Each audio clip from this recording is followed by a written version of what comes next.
Welcome to the Human Factor. I'm Kimberly Dymond, and today we're talking about real challenges and real wins behind building strong teams. You're watching NowMedia Television. Hello, everyone. Welcome to the Human Factor. Today we are going to deep dive into some of the real challenge opportunities that leaders face every day. I'm Kim Dymond, your host, and today we're tackling a dilemma that nearly every leader struggles with. How do you balance driving performance while also keeping the trust and respect of your team? I have a wonderful guest today. Joining me is Dr. Donte Vaughn, the founder and president of Light Point Advisors, LLC. He has over 18 years of executive experience. Dr. Vaughn is recognized as a leading voice in organizational leadership, company culture, and workforce management. He's also a Forbes Business Council member, a co-author of the Amazon bestseller, Culture to Culture, and host of the Light Point podcast, Real Leaders, Real Talk, Real Time.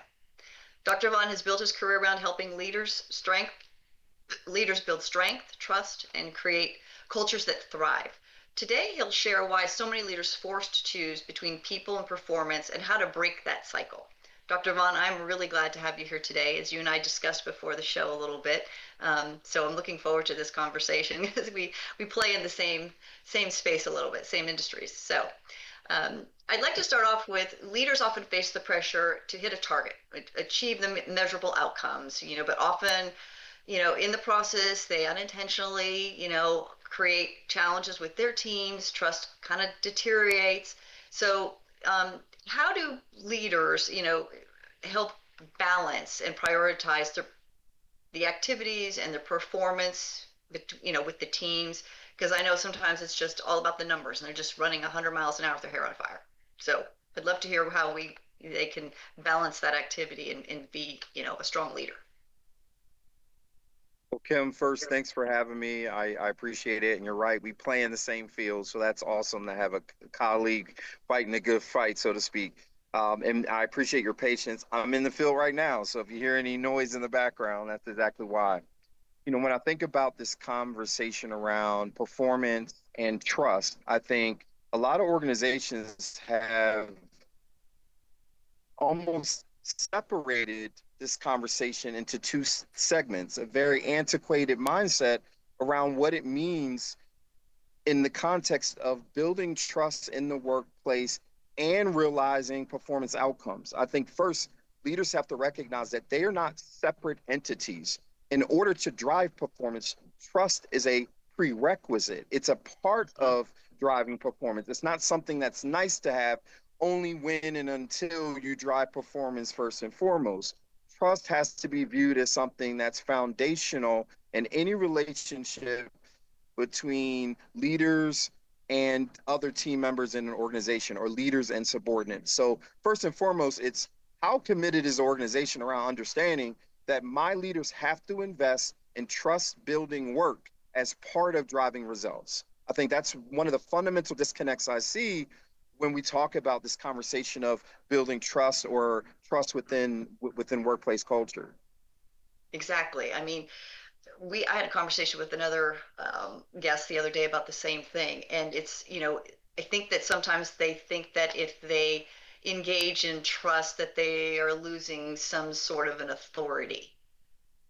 You see what I'm saying? Like they're like, well, they're not going to. Trust goes both ways, and we talked about that in the same conversation before. Is that you know an employee needs to be able to trust a leader, such as a leader trusts an employee, or in my world, in the candidate world, it's the same thing: candidate coming in and trusting an organization, vice versa.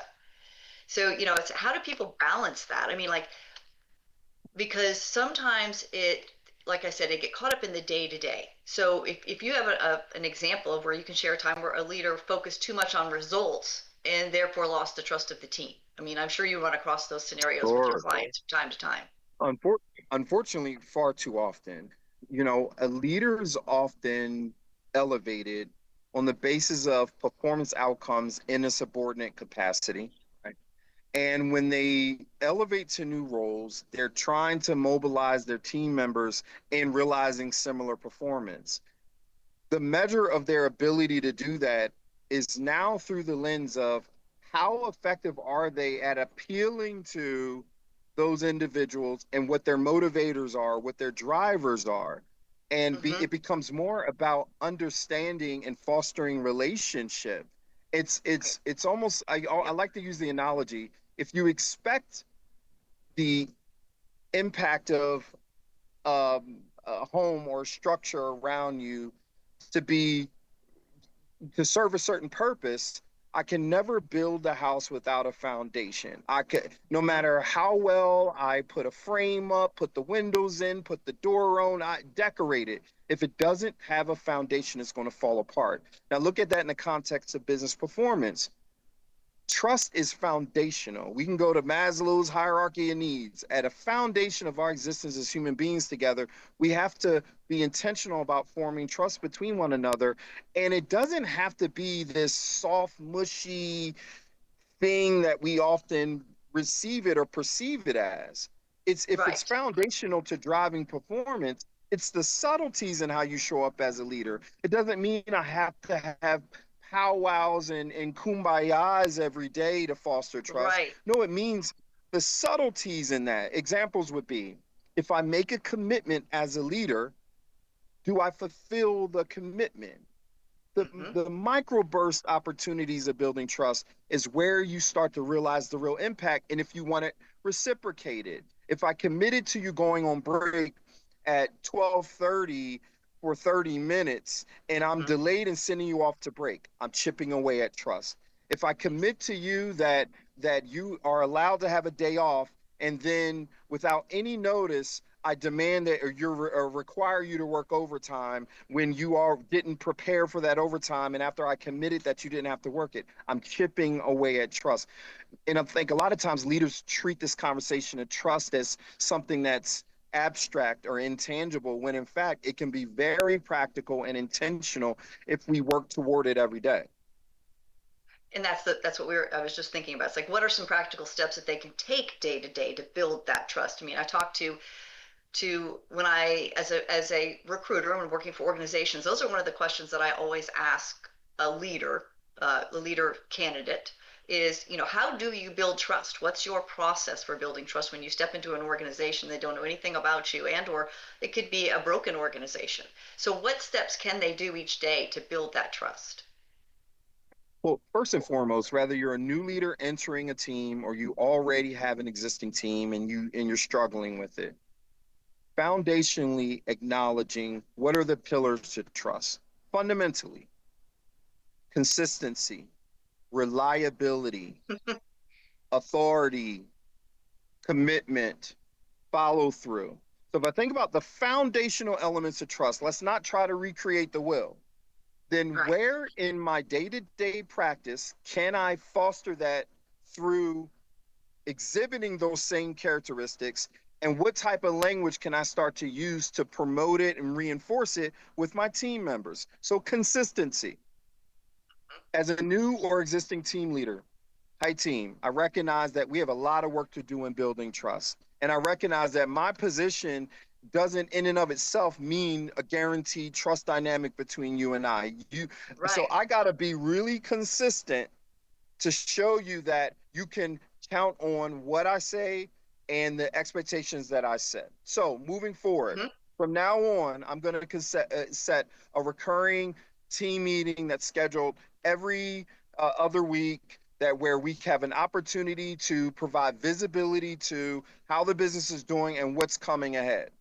That subtlety in fostering visibility, transparency, and importantly, consistency starts to build on the foundation of trust. And it doesn't have to be this soft, fluffy thing all the time. Another That's right. example could Mm-hmm. be, hey, I'm gonna show a little bit of vulnerability and acknowledge that I have some opportunity in building a relationship with you and thus building some trust. So I'd like to seek ways that we can foster that. My thought is, team, I'd like to do monthly one-on-ones with each of my team members or whatever frequency that looks like.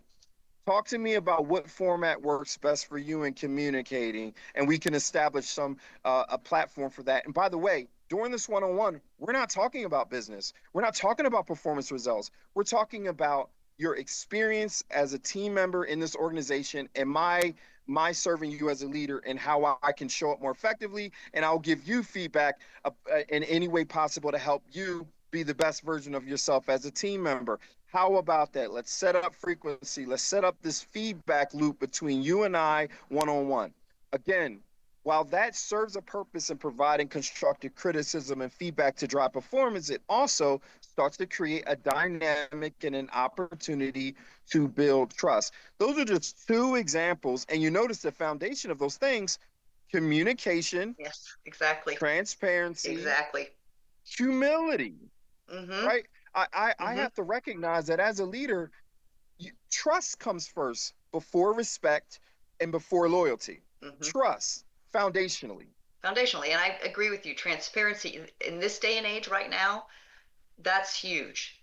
People don't, there's so many things going on in the background, with organizations merging and selling and buying and closing and, all the economic challenges we already have.